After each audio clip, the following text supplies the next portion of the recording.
आज दिनांक 13 ऑगस्ट 2025 रोजी यश पाटोळे व प्रांजल तावरे यांच्या मालकीच्या दिघी पोलीस स्टेशन अंतर्गत चरोली फाट्याजवळील protein puzzle the healthiest street या दुकानामध्ये ते उपस्थित असताना इसम नामे लल्ला उर्फ गोपीनाथ वरपे हा दुकानामध्ये येऊन संबंधित दोघांना शिवीगाळ करून त्या ठिकाणी गोंधळ घालू लागला। या ठिकाणी सदर गोंधळाचे पर्यवसन भांडणामध्ये होऊन संबंधित यश पाटोळे व प्रांजल तावरे या दोघांनी लोखंडी पहार त्याचबरोबर लोखंडी रॉडने गोपीनाथ उर्फ लल्ला वरपे याच्या डोक्यामध्ये अंगावर मारहाण करून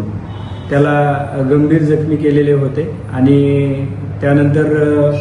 यश पाटोळे व प्रांजल तावरे हे तिथून निघून जाऊन पोलीस स्टेशनला आलेले आहेत। त्यानंतर सदर जखमी इसमास हॉस्पिटलमध्ये दाखल केले असता त्या ठिकाणी तो मयत झालेला आहे। सदर घटनेच्या अनुषंगाने दिघी पोलीस स्टेशन येथे संबंधित यश पाटोळे व प्रांजल तावरे या दोघांविरोधात BNS कलम 103(1) व 3(5) याप्रमाणे खुनाचा गुन्हा दाखल करण्यात आलेला असून पुढील तपास दिघी पोलीस स्टेशन मार्फतीने करण्यात येत आहे।